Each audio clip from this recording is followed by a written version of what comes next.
attack, fast fatal heart impact, past painful scars. In fact, I blast tasteful bars and packs. I back up my actions, fact don't ask, grab reactions, jacked attack with every word, then act with class as they hear me snap. I got nothing to lose, cause I fought and felt the bruise. Now I'm not the one confused, call the shots and they produce. I ain't lost, I'm finally loose, pick a new silver excuse. I need the views to boost me to a new abuse of being used. Everybody wants a piece now, y'all can rest in peace now. You're dead to me, so peace out. Remember, you're discreet out. Get ready for defeat now.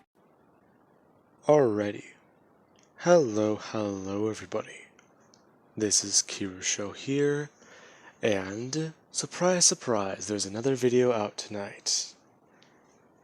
Anyways, I'm going to be taking a break, well, for a minute, from the Punisher What If.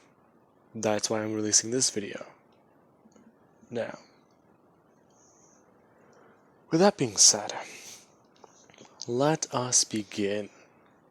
Whenever we last left off, our little psychopath Midoriya, he was told by All Might that he could not be a hero, especially if he is quirkless. Now, with that being said, Midoriya, he genuinely felt, well, distraught. He was always arrogant and overly confident in himself. He had a smug attitude that he was better than everyone else, but he just didn't know how. He wanted to find out how.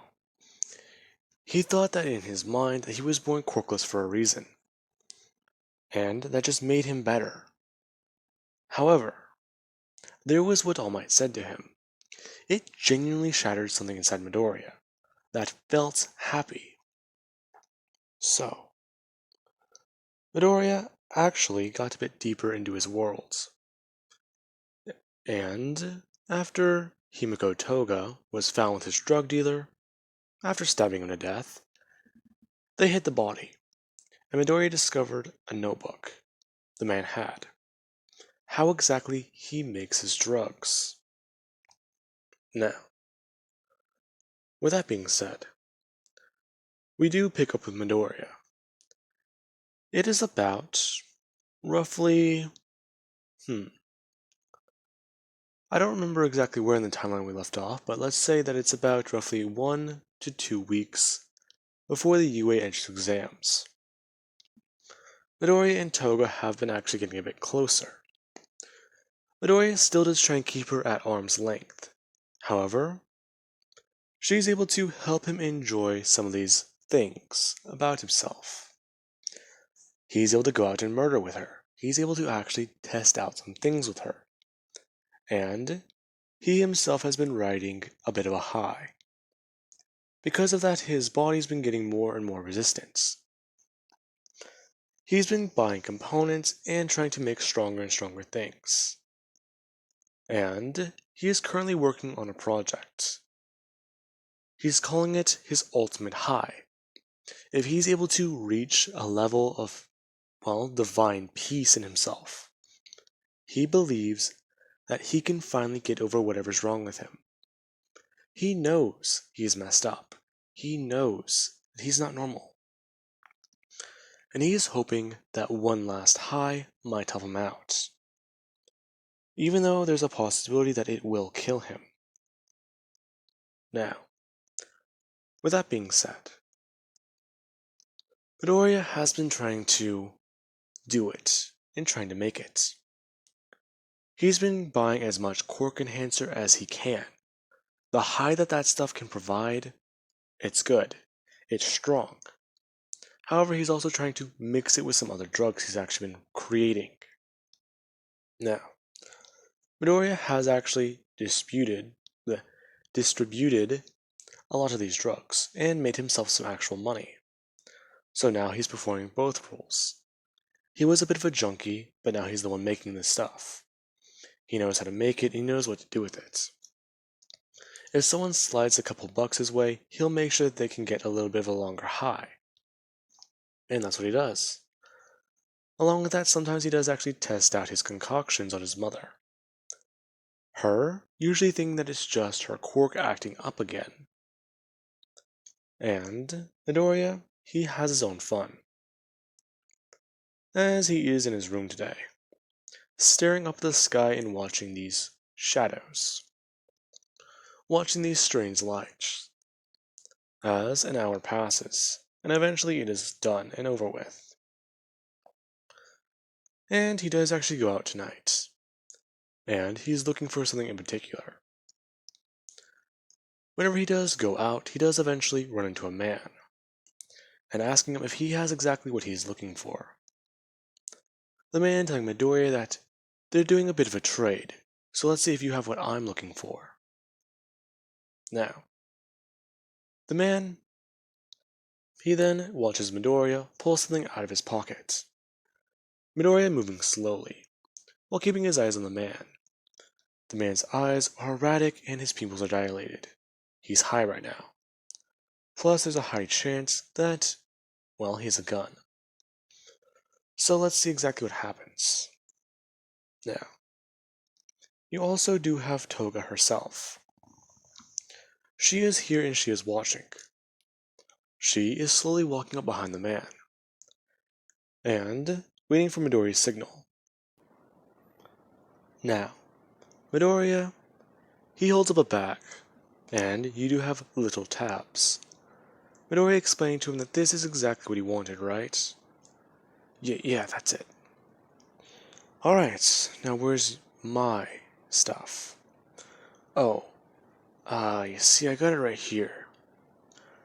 The man reaching for his back pocket, that being where a knife is firmly pressed against his back, telling him to not make any false moves. What the hell is this? You said to come alone. I did. That was your mistake. You listened to me. Anyways, where's my stuff?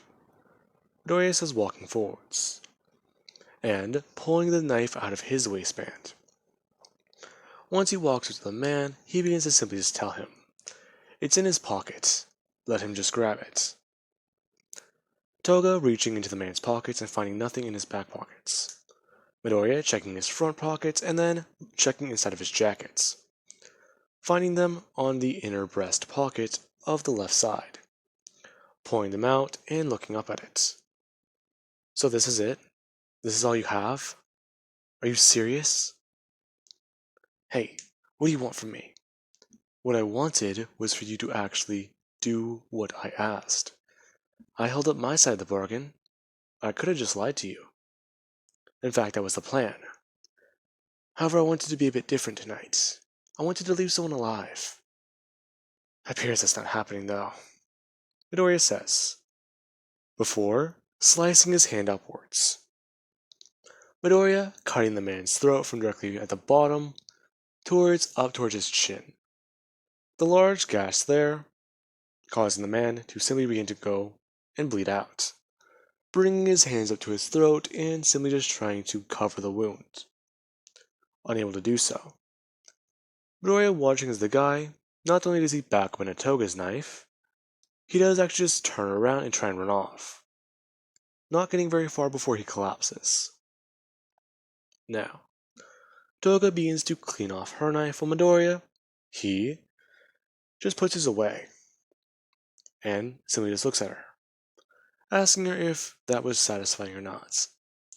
Well, there wasn't enough blood. I don't know.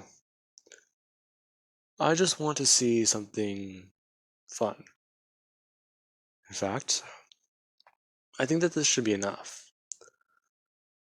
I thought I'd be able to make 2 doses of it, but it looks like I'll only be able to make, well, 1.5? Probably a big one. So, what do you say? I don't know. I'm not really into this stuff a lot.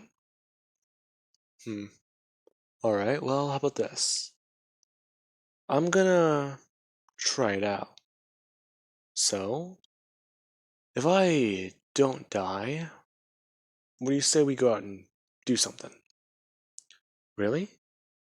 Like what? I don't know. What is it? I think I've. Have you ever been to the arcades down at the mall? I think so. It's hard to remember. I think I was stalking a guy out there once. Okay, that's pretty weird. I had a thing for him before I go on. Oh, never mind. Doesn't matter. Alright, well, shit.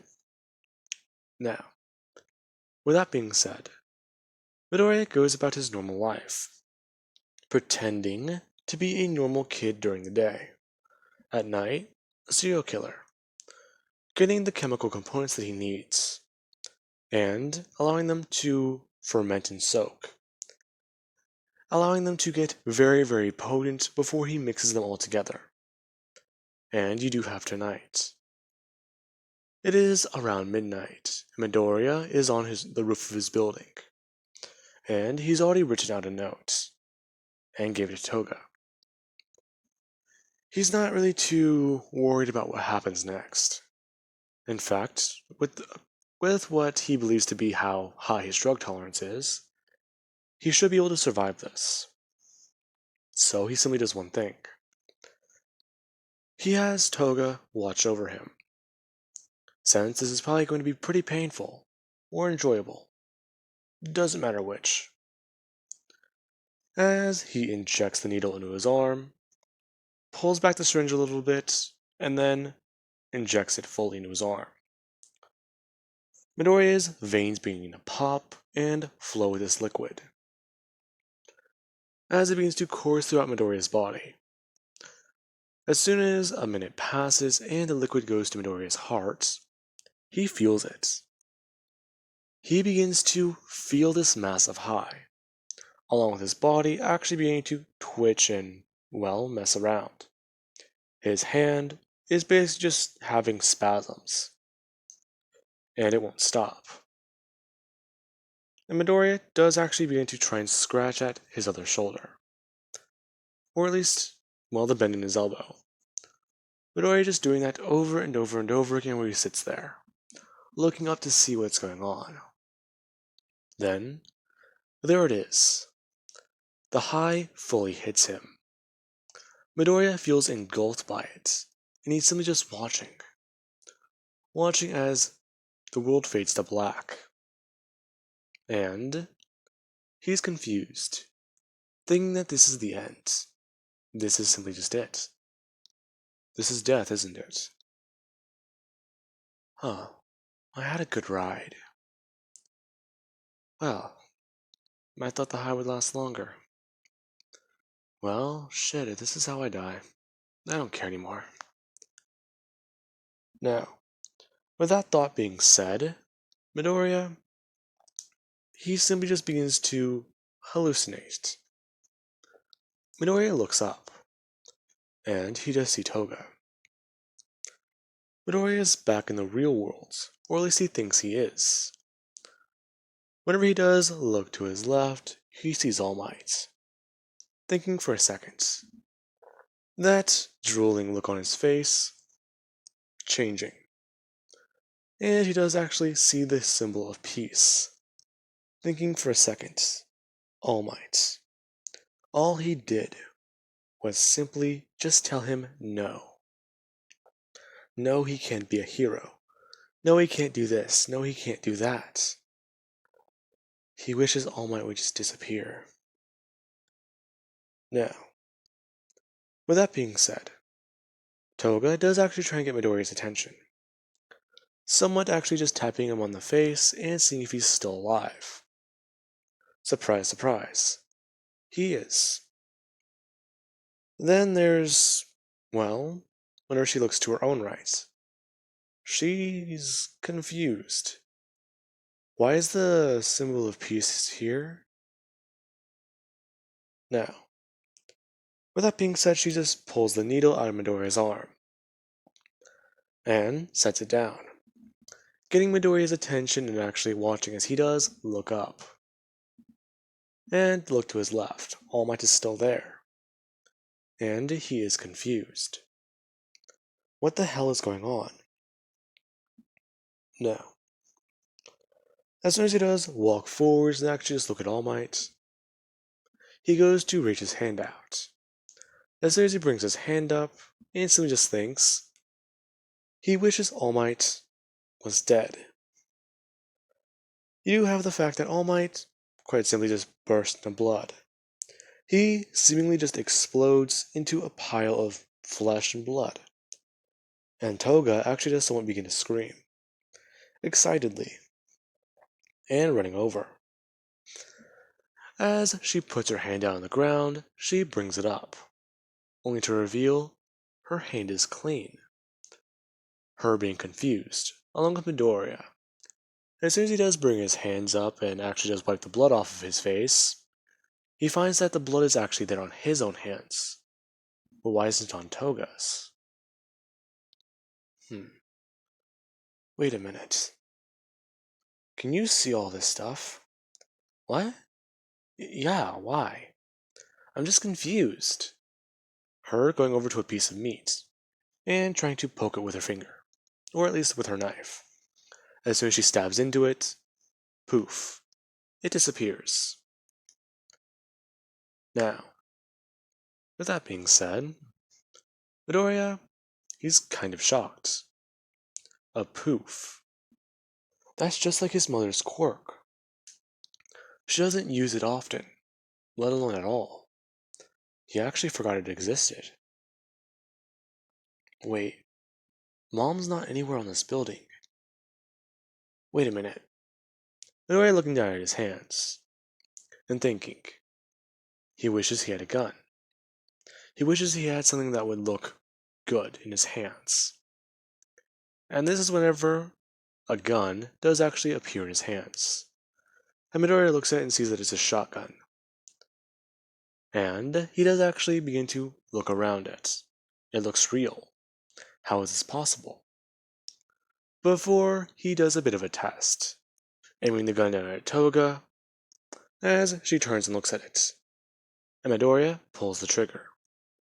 As soon as he hears that click, nothing happens. And Toga herself actually does somewhat jump backwards. And Midoriya, he does actually try and lighten the situation. Someone just beginning to laugh and just say that the look on her face was priceless. What the hell was that? Oh, I'm guessing I figured it out. Oh, joy. So this is what it feels like. Now, Midoriya does actually try and think about it for a second, as he looks at Toga, and simply just begins to narrow his eyes, thinking for a second, looking at her and actually somewhat surprised at what he sees. As soon as he does look at her, he begins to create illusions, creating an illusion of some random guy. Toga getting up onto her feet and confused to see the boy. As soon as she sees him, she actually does somewhat face towards Midoriya, trying to ask what's going on. And this is whenever he looks down at her smiling, a wide smile. This actually somewhat freaking her out. That smile looks genuine. That is joy in his eyes, not fear, not terror, that is joy. Now, Midoriya says that he figured out what his quirk is. It's a mix of his mother's quirk and his father's quirk. Now, Toga is shocked, simply just asking exactly what is it? What is it? Excitedly, thinking that it might be a blood quirk, or something like that, right? No. Actually, I think it's a bit more useful. My mother's quirk. It's illusions. And then there's my father. He always wears his strange pair of glasses, and he doesn't try and mention his quirk to a lot of people. But I think I know about it now. I've heard him say it once before. It's like a form of mind reading. Whenever I look at you, I can see things that you don't want to remember, things you want to hide. I have a half and half ability. Oh boy. My quirk allows me to see your fears and make them reality. What? I can create illusions based on what I think you need to see. Or probably, hmm, actually, now that I think about it, I want to try these out a bit more. See exactly what the extent of this ability is. Hmm, actually, I have a bit of a theory. I didn't have a quirk before. Wait, that quirk enhancer stuff. Did I think I took too much of it. What are you talking about? Well, I was going for the ultimate high. Needless to say, I'm just gonna try and, well, dumb it down a bit. I basically mixed a bunch of stuff in with quirk enhancer. Whenever I didn't think that I had enough quirk enhancer, I just kept adding more, trying to piggyback off of a high. And I think I did it too much. What happens whenever you give someone quirk enhancer? Well, their quirk gets stronger. And what happens whenever someone quirkless takes it? Uh, hmm, that's a good question. I think I just figured out the answer. I think that it's possible to manifest a quirk if you take enough of it. However, what I just did was too much. Then again, it does make sense. What? What are you talking about? Well, this is gonna sound a bit out there, but my theory. You know how if I were to have a kid, that they'd probably have my parents' quirks or someone else's quirk, whatever, bullshit? Yeah? Well, think about it like this. I'm carrying the quirk gene, just a dormant version of it. So, enough quirk enhancer probably awakened it, forced it to manifest. It's easy to know, easy to understand. Oh, I get it now. Yes, I was hoping you would. So, let's see. I could say that I have a quirk, do it legally, or I could have some fun with it first. What do you say? I said we would do something. Do you want to go fuck with some people? See exactly what I can do? Hell yeah. Let's go. That being where both of them do leave. Now, with that being said, I do hope you guys enjoyed. And have an amazing night. Anyways, for those of you confused as to why I made Deku a drug addict, it made sense to me to do this. If he's psychologically unhinged, what would he do? He'd try and find some way of entertaining himself, and if he didn't have a quirk, he wouldn't feel powerful. So now he has a vendetta against a hero, and a reason to hate people. So now he has a reason to target them and actually do all those things to them. Anyways, I do hope you guys enjoyed, and have an amazing night.